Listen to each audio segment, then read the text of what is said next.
Good evening. Good evening is November 26th. I swear, the evenings are gonna stop, okay? Soon. One day. I don't know when, but I've been having to do a lot of evenings recently because I'm tired and there's a lot of holiday cheer going on during the day, during the morning, and I can't wake up early enough to be doing God morning. So we're doing God evening, but it's okay because we have evening tide, eventide. Are you picking up what I'm putting down? You better be. Whoa, I'm sorry. God's light will protect you because we're learning about God calling my beauty and, well, that was 2 pages there.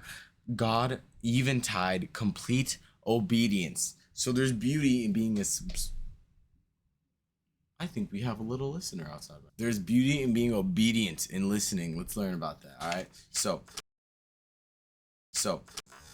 oh, that was me hitting the space bar and oh, yeah. That was me.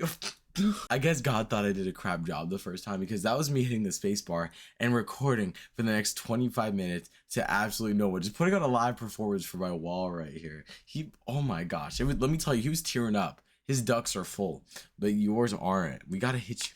Oh, okay. So I gotta get this out tonight. I gotta get this out soon. So I can't be going too in depth. But since I already read it, since I already did everything, I already understand it. I'm already feeling it out. So, I'll just read it and then I'll do a brief recap right after I read it. God calling my beauty. The prophet realized the truth of my later saying, he that hath ears to hear, let him hear, which might be rendered, he that hath eyes to see, let him see. The God who was to be born upon earth was not to be housed in a body so beautiful that men would follow and adore for the beauty of his countenance. No, he was to be as one whom the world would despise. But to the seeing eye, the spirit that dwelt in the body should be so beautiful as to lack nothing. Yet, when we shall see him, there is no beauty that we should desire him. Pray for the seeing eye, to see the beauty of my character, of my spirit. Nay, more faith saw the beauty of the Godhead in one who had no form nor comeliness. So pray to have the faith to see the beauty of my love in my darlings, with you, in my actions, till in what the world will distort into cruelty and harshness, you with the eyes of faith will see all that you could desire. Know me, talk to me, let me talk to you, so that I may make clear to your loving hearts what seems mysterious now and purposelessness, having no form nor comeliness. As long as you look, right, you're going to be able to find God.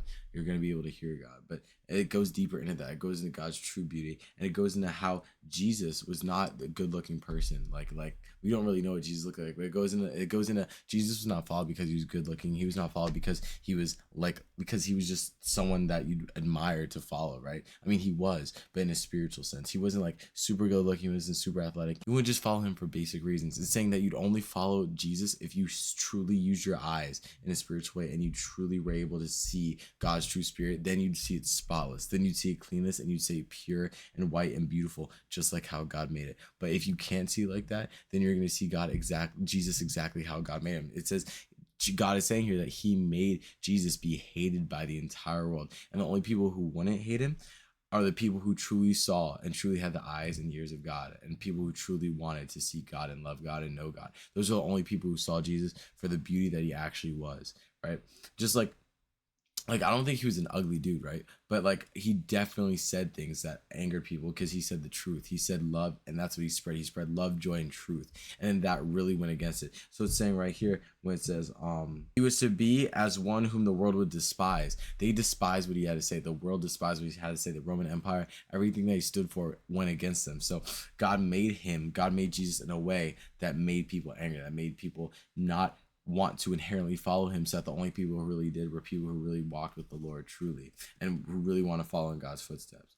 That's what that's basically saying. God at eventide, complete obedience. Walk in my way. My way is that of doing, not only of accepting the Father's will. Submitting to that will, however gladly you may do so, is not enough. Your work and influence for me are hindered in your life, is not one of complete obedience. By the obedience of one shall be made righteous. Where would your salvation have been had I faltered and wavered in my task? It was by the obedience of my earth life that I saved, and so must it be with you. So God is saying here in this one, what's it called again? It is called complete obedience. So God is saying here that you to unlock these eyes, right? To unlock these ears to be able to hear and see and know God truly, right? Even if you're not verbally communicating with him, just to see his spiritual light and his beauty, he's saying that you have to be obedient. Like that is like one of the number one things that you have to be, to truly get to not get into God's kingdom, but to truly understand God. You have to be obedient. You have to just be able to follow, right? And you have to take initiative. You have to be aggressive in how much you love God and how much you do.